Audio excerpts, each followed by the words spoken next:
we can use the quadratic formula in many real-world problems. One of those is known as projectile motion. Projectile motion is the problem of any object being thrown through the air or dropping through the force of gravity. And we can write it in an equation of f of t equal to negative 16 times t squared plus initial velocity v sub 0 times t plus the initial height. And so what this means is whatever our initial speed of the object we put in there, and then whatever the initial height of the object we put in here. So using this function, we can find and solve for t for any projectile, and we can use the quadratic formula to find where the object hits the ground, and we can also use the quadratic formula to find the vertex, which will give us the max height of the object. But let's do an example to see how this works. The quadratic formula is used in many real-life problems. One of the most popular problems is known as projectile motion. Projectile motion is whenever an object is thrown or dropped under the influence of Earth's gravity, meaning it will hit the ground eventually. And with projectile motion, we can model the problem with this function, with the variable t instead of x, t being in seconds, but we have negative 16 times t squared plus the initial velocity times t plus the initial height. Now, initial velocity is the speed that the object is either thrown at or dropped at the beginning of the problem.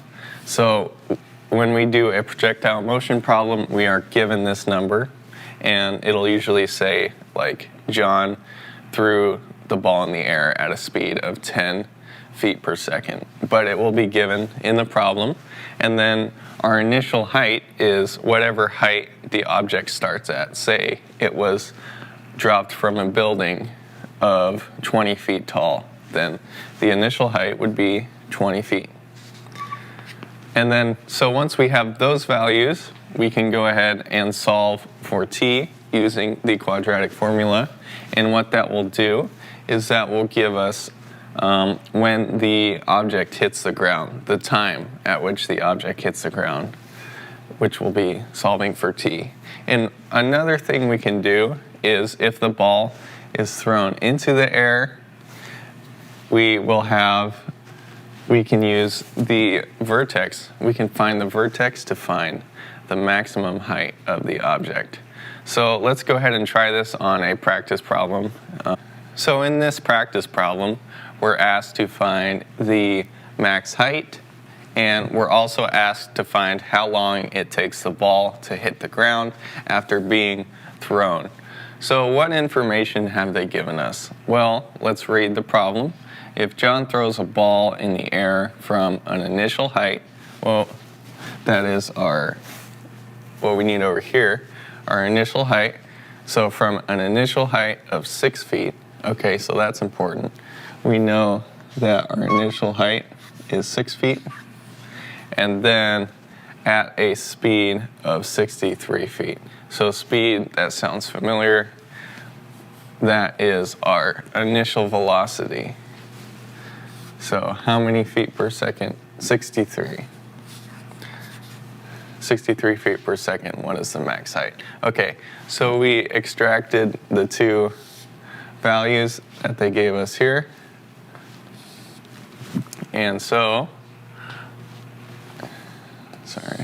this is 63 feet per second. And so we can just rewrite our quadratic function here as f of t equal to negative 16 times t squared, and then plus 63 times t. and then plus our initial height of 6. And if you look at this, this is in the form f of t equals a times t squared plus b times t, and then plus c. So we can plug in our values to the quadratic formula to solve for t, right? So let's write a quadratic formula here. Our value, well, let's write our values for a, b, and c first. Let me not get ahead of myself. So our value for a is negative 16. So a is equal to negative 16. B is equal to 63. And then our c is equal to 6. And so we can plug in these values to our quadratic formula. Let's go ahead and do that. I'm going to write t instead of x because t is our variable here. So t is equal to minus 63.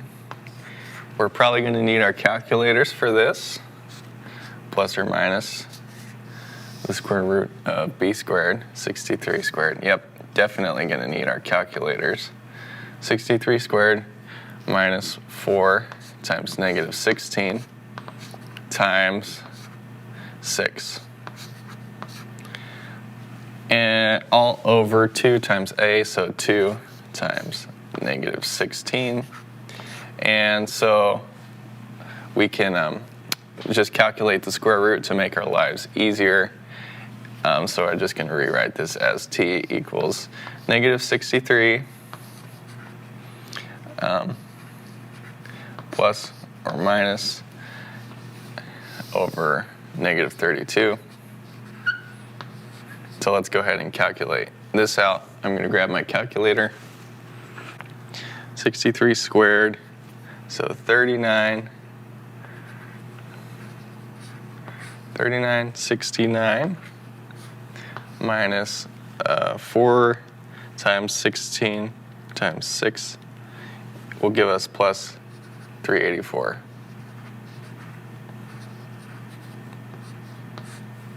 So if we add those up and take the square root, that gives us 65.97, which will round up to 66. So we can rewrite this as, let me bring this up here.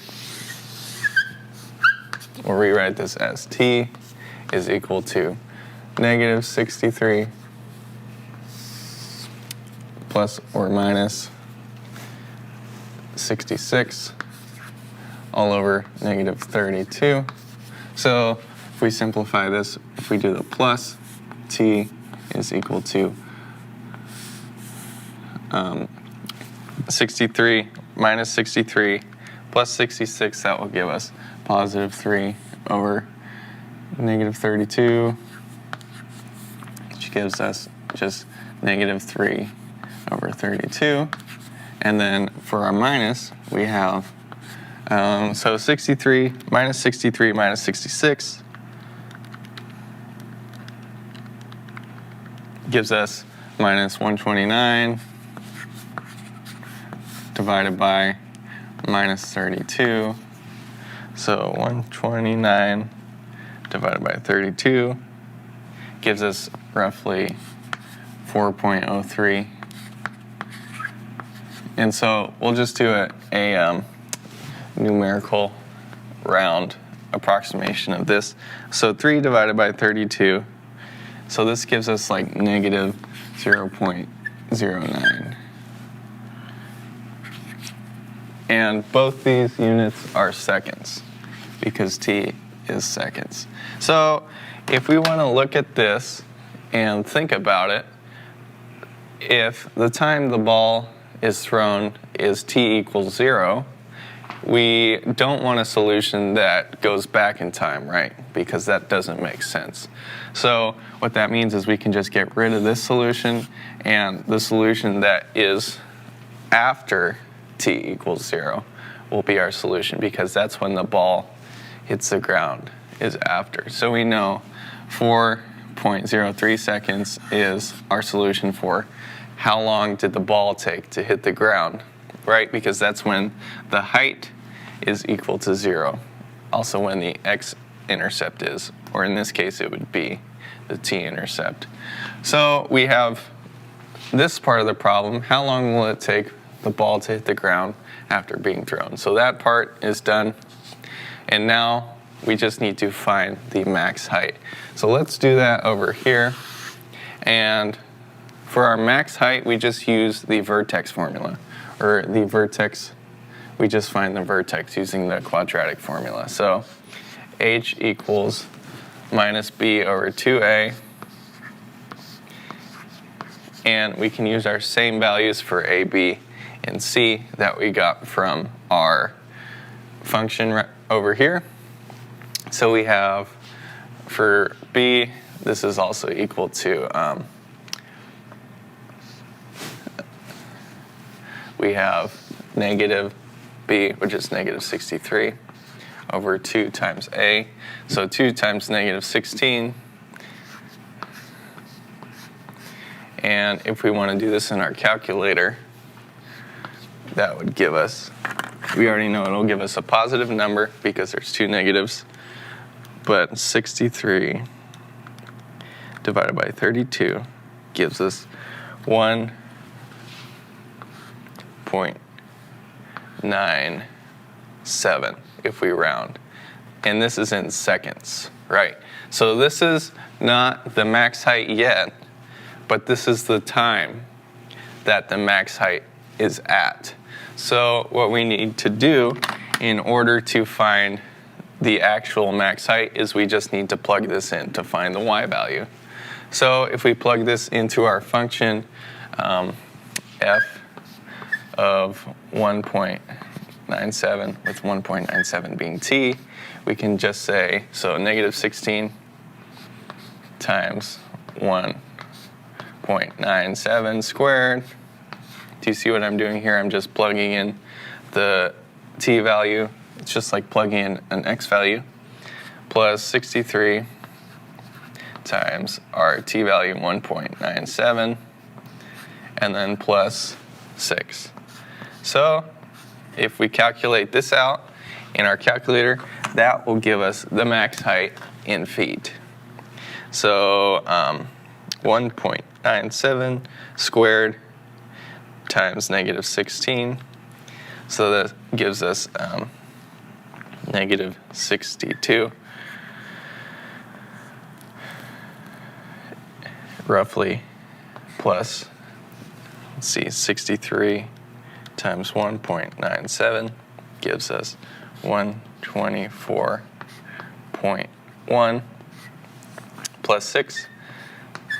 Always feel free to calculate the expression in chunks too, because if you try and type all this into your calculator, you might make a mistake. I might. And so that's why I do it. I'll just do like one calculation at a time and then just keep simplifying it until I'm done. So negative 62 plus 124.1 plus 6 gives us 68.1 feet. And so that is our max height. And we have finished the problem because we have found the max height, and we have also found the time that it took for the ball to hit the ground. So let me just go over what we did again. We took these values from the problem for our initial velocity, v sub 0, and our initial height, h sub 0, and we plugged them into this function for projectiles, which is always the same, by the way, as long as you're in feet per second and not meters. But in this textbook, in this course, we'll just always be in feet per second for projectiles. So we plugged in those values. It gave us a quadratic function, and then from there, we were able to find the amount of time that it took for the ball to hit the ground using our quadratic formula from the previous lesson. So we found the solutions for t, which is also where the height of the ball is equal to 0, which we know when the height of the ball is 0, that means that's when the ball hit the ground. And we took the positive solution because the negative solution does not make sense for this problem. The negative solution is if you went back in time. And so we did not use that one. And we knew that this was our solution. And then to find the max height, we just calculated the vertex, which if you remember what a vertex is, this is the function. The vertex is the point at the very top. So if this is a function of height of the projectile, it would make sense that the max height is at the vertex. So we found the vertex, which this formula for the vertex gave us the time that the vertex was at, and then to find the actual height of the vertex, we just had to plug this into our original function, and that is what gave us the height. And that is how we solved this problem. But let's go ahead and do one more. In this example, we have an object being dropped from the top of a building exactly 5 feet above the top of a 200-foot tall building. So from that, we can get our initial height. And what is our initial speed? Well, if he is just dropping, just letting go of the ball, then that would give us an initial speed of 0. And so, since he's not throwing the ball up, we know our max height is at t equals 0. And this problem is actually not even asking for the max height. It's just asking for how long it will take for the ball to hit the ground. So let's go ahead and make a function using these values, and then we can work from there. But we have f of t equals negative 16t plus our initial velocity, which we know is 0, right? And then our initial height. So what is our initial height? Well, we have a 200-foot tall building, and then we're dropping the ball from 5 feet above that. So if we add those two numbers, we know our initial height is 205 feet. So let's make a function using these values. So function of t equals negative 16t squared. 0 times t is 0, so we won't even write that. And then plus 205. So if we're trying to find the quadratic formula, we know it's a t squared plus b times t, and then plus c. So our b is equal to 0, a is equal to negative 16, and our c is equal to 205. So let's go ahead and write that for our values. So a is equal to negative 16, our b. There is nothing multiplied by t, so our b is equal to 0. And our c is equal to this, whatever's left over, 205. So using that, we can plug it into the quadratic formula to find the amount of time it will take the ball to hit the ground. So let's do that. Let's do that over here. And we have t equals negative b, so negative 0, plus or minus the square root of b squared, so 0 squared, minus 4 times a times c. So minus 4 times our a is minus 16 times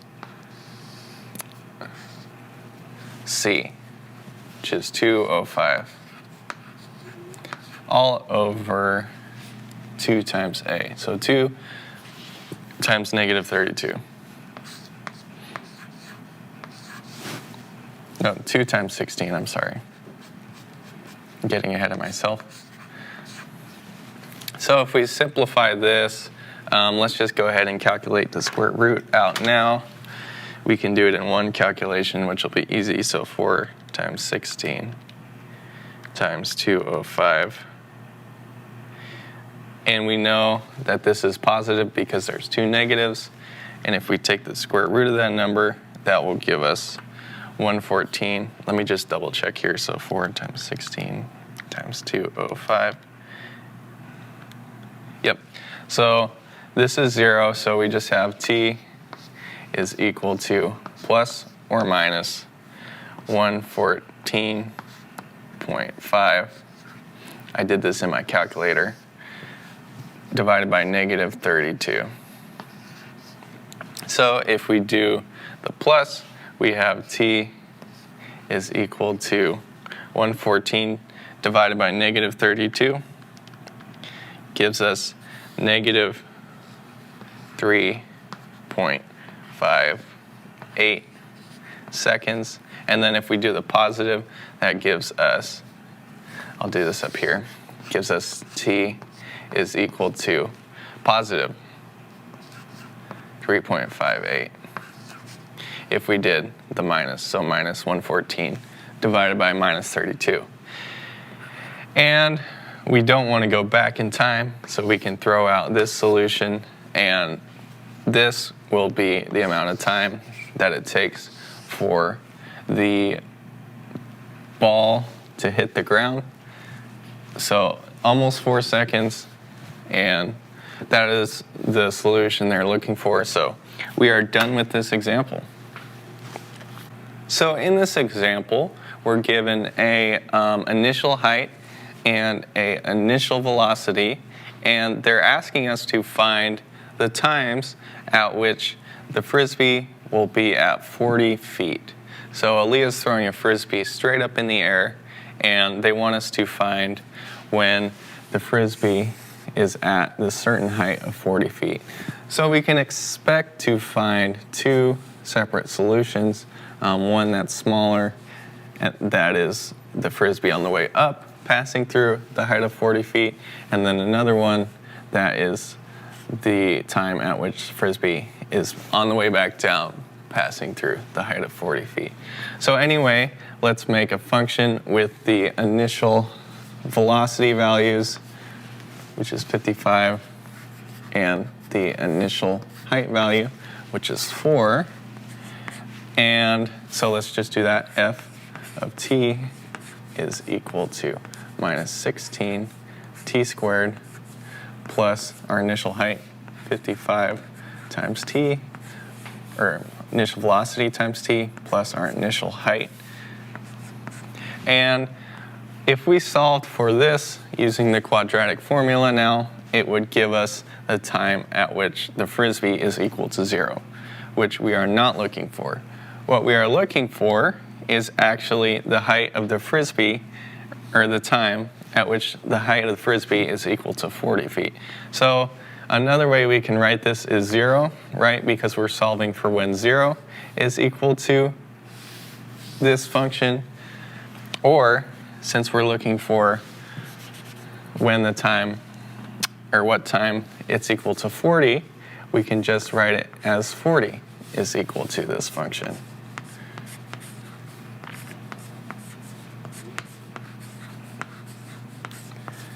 And so, if we want to factor this, we need to take the 40 into account. So let's move 40 over here.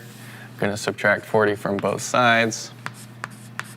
And that'll give us 0 is equal to negative 16 t squared plus 55 times t minus 36. I combined like terms.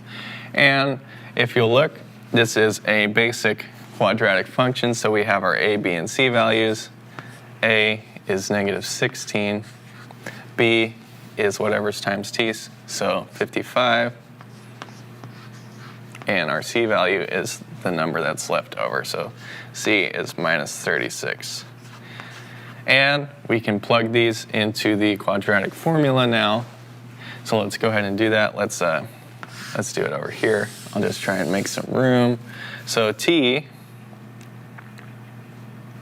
t is equal to our negative b, so negative 55 plus or minus b squared minus 4 times a, so minus 16 times c, which is minus 36, all over 2 times a, so 2 times minus 16. Let's do this in our calculator, so t equals negative 55 plus or minus this square root all over minus 32. So 55 squared is 3025, and then we know it's going to be a negative number because there are 3 negatives multiplied by each other. So 4 times 16 times 36 is equal to 2,304. So if we subtract these and take the square root, so 3,025 minus 2,304 gives us 721. If we take the square root, that gives us 26.85. So we have t is equal to negative 55 plus or minus 26.85 all over negative 32.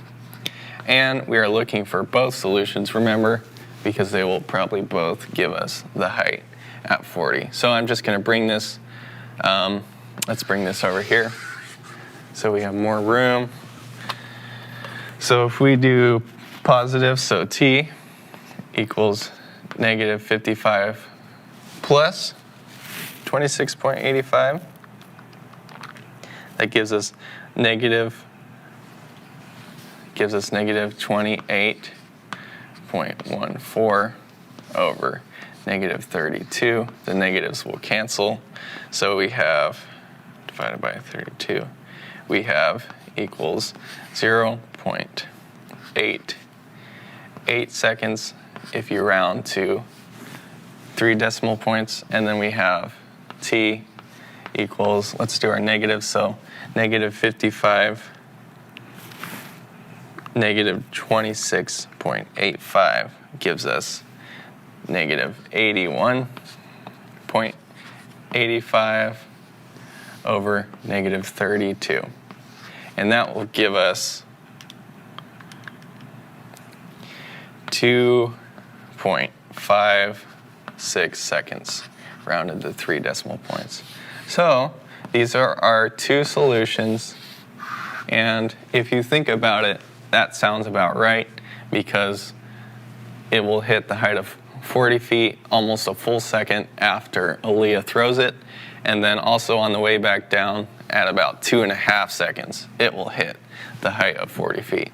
So that's another thing you can do with this function, with this quadratic function, and you can do also a lot of other problems, but in this lesson, those are the uses that we are going to learn. Hey guys, if this video has been helpful to you, click the link in the description to get access to the complete Easy STEM Algebra 1 system, which includes a textbook, homework, and all of the course videos in order.